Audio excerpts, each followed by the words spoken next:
Êtes-vous sous médicaments? Et si vous êtes sous médicaments, est-ce que vous avez des désordres au niveau métabolique? Est-ce que vous avez le mauvais cholestérol qui s'installe?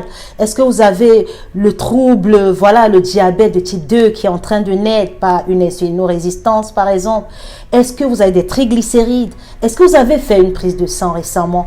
Si vous souffrez de VIH, est-ce que vous savez que vous devez recontrôler, faire des prises de sang pour voir si vous avez des problèmes d'athérosclérose, par exemple?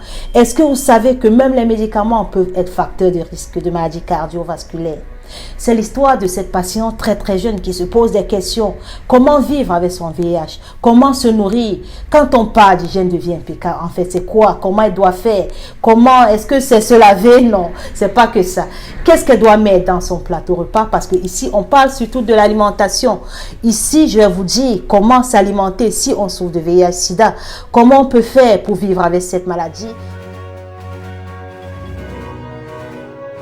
Vous n'êtes pas tout seul. En 2022, les chiffres ont dit que 39 millions de personnes vivent avec le virus du VIH/SIDA, sachant que 1,3 million de nouvelles personnes sont infectées chaque année et qui vivent avec librement. Donc, cette année, nous sommes en 2024, donc imaginez combien de personnes ont encore été infectées.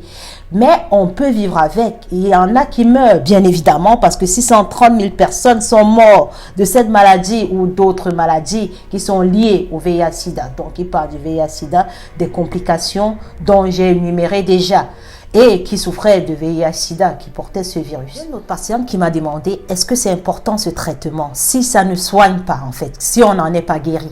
Je vais vous dire, ce traitement est très important et ne prenez pas à la légère parce que ça peut aller jusqu'à rendre la charge virale faible, donc vous allez être indétectable, vous pourrez avoir une vie normale, donc ne banalisez pas les traitements rétroviraux. Si ce n'est pas que complètement votre corps ne rejette pas ce médicament, prenez-le vraiment, prenez-le sincèrement et même avec amour, réadaptez dans votre vie, adoptez ce traitement et surtout que ton alimentation soit ton premier médicament. Pour vous rassurer, le pic de mortalité a été atteint depuis 2000, depuis les années 2000. Et depuis lors, en 2022, parce que je me base sur les statistiques de 2022, il y a eu 70% de diminution en taux de mortalité et pas mal de personnes vivent avec ce virus et se portent bien. C'est l'histoire de cette patiente qui n'a que 22 ans, mais qui a ses répartitions graisseuses disproportionnées depuis qu'elle prend les médicaments rétroviraux, depuis qu'elle souffre de VIH. Ça fait 3 ans qu'elle est sous traitement et ce qui l'inquiète, c'est son corps qui change.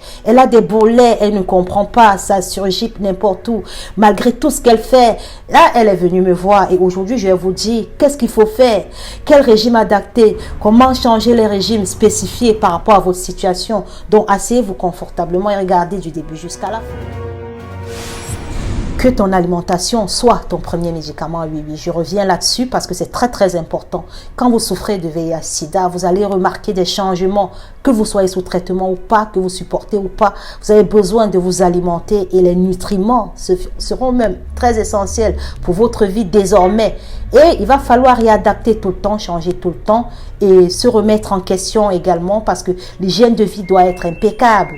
Comment vous devez vous nourrir? C'est pas comme avant. Avant, les gens, ils étaient en dénutrition, ils pouvaient maigrir, être déshydratés, donc c'était encore plus facile de réajuster. Mais aujourd'hui, le médicament devient un facteur de risque de maladie cardiovasculaire et fait naître des maladies assez variées qui partent dans les horizons différents et qui nécessitent des régimes plus spécifiques. Donc, je vais vous recommander les graines de courge à cause de ces oméga 3, oméga 6, oméga 9. Fuyez tout ce qui est acide gras saturé, dont les huiles de palme, de copra, tout ce qui est compacte, c'est pas pour vous.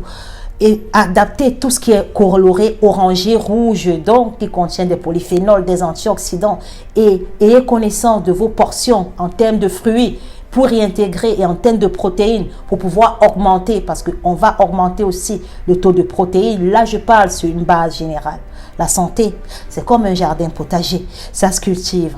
À bientôt.